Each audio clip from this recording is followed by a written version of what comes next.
Sharlayan, the solitary island nation of the northern seas. Where under the watchful gaze of Thaliak, patron deity of scholars, academics hoard all manner of knowledge and secrets. Once, they deigned to accept foreign students into a distant colony maintained in the Dravanian hinterlands. How swiftly they abandoned it once the first Garlean boot set hostile foot on Alamegan soil. So averse to the prosecution of war, these men of wisdom, your would-be allies.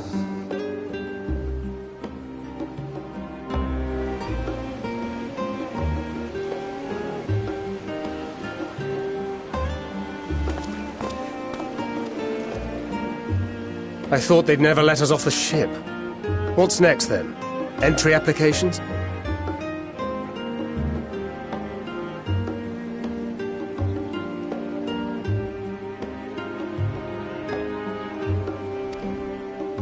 Hopefully they find no cause to deny us.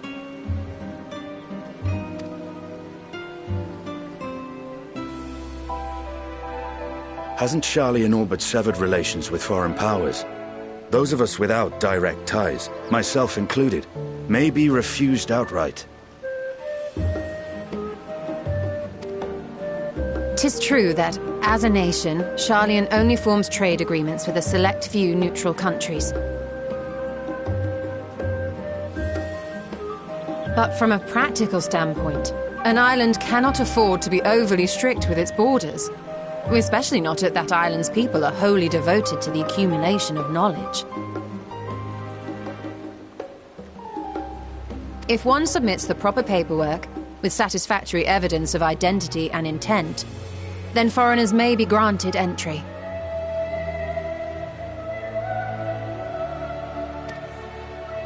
May.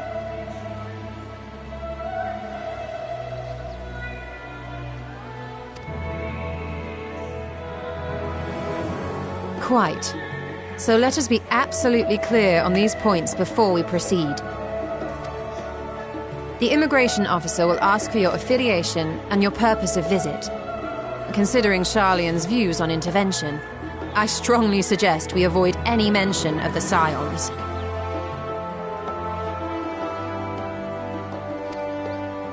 Kral has laid the groundwork for us to act as associates of the students of Baldessian.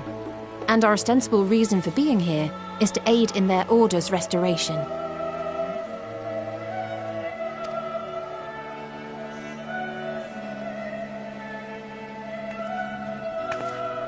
Grahatir, it might expedite our progress should an actual student be seen at the head of our little group. Would you mind leading the way? Of course. The immigration officers were this way, as I recall. Shall we?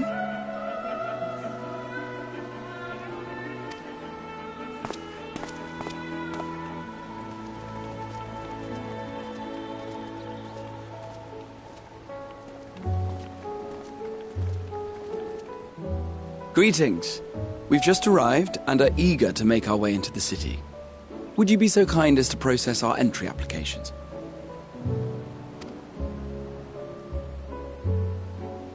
Certainly. I see by your mark you are an Archon. I am. Grahatir of the Students of Baldessian at your service. I was assigned to an Eorzean survey team, but have returned to assist with the reformation of my order. My associates here will provide additional support.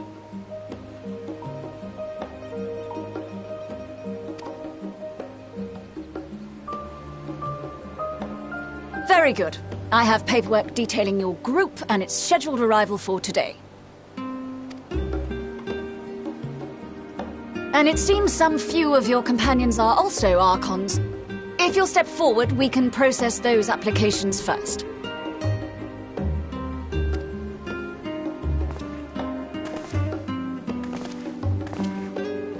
Ishtola rule.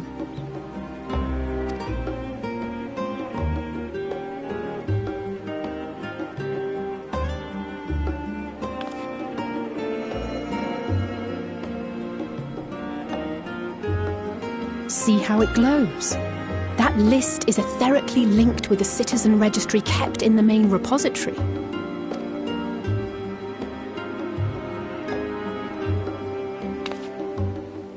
I've confirmed your status as Archons and amended your travel records accordingly. Welcome home. Now, who do we have here?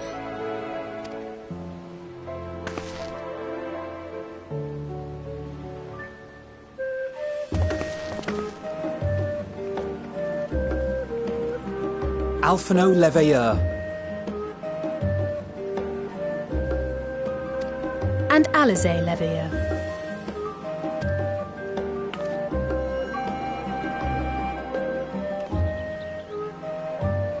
Your applications have also been approved. Having said that,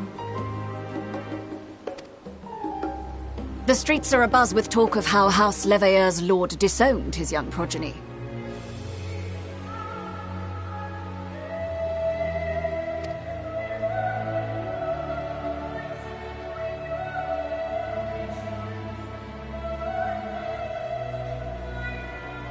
And while such personal circumstances constitute no reason to deny you entry, I urge you to avoid exacerbating the situation. Times are quite troubled enough already. We shall keep that in mind. These last two are not Sharlayan natives, but you will find their credentials are in order. An application was made in advance.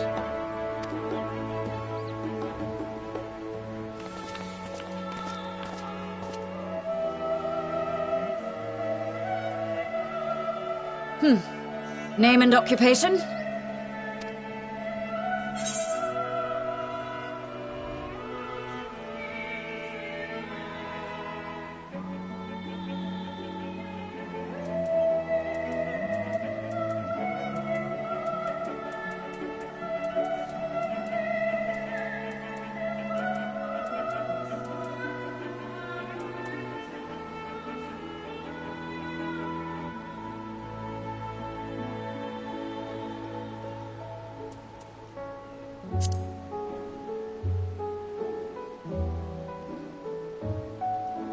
And it is a title well earned, I can assure you. An adventurer by trade is what your documentation indicates. No mention of this particular title. Self-appointed, I take it? Either way, your employer seems willing to vouch for your character, so I shall, albeit reluctantly, grant you entry. Champion. And you, sir?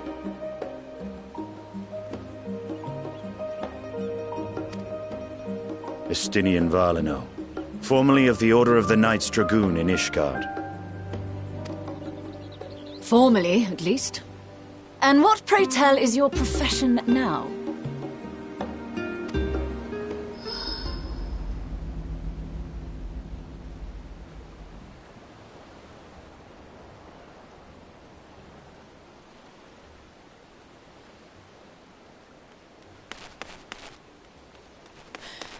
If you'll allow me...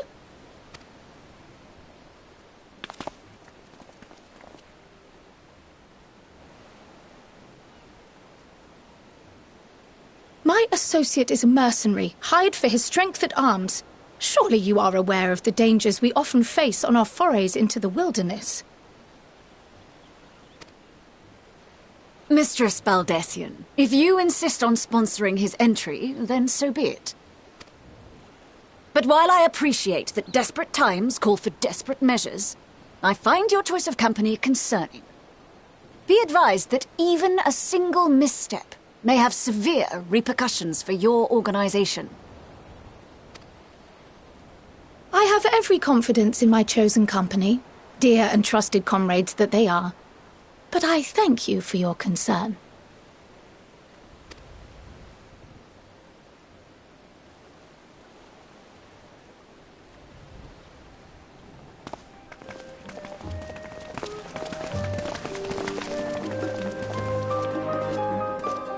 Croyle! It is good to see you. Likewise. Long voyage notwithstanding, you all seem none the worse for wear. There is much to discuss, but this is hardly the place. Let's be on our way, shall we?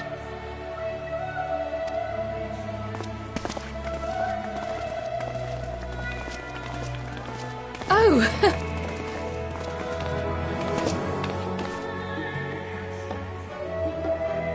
Welcome, friends, to Sharlayan.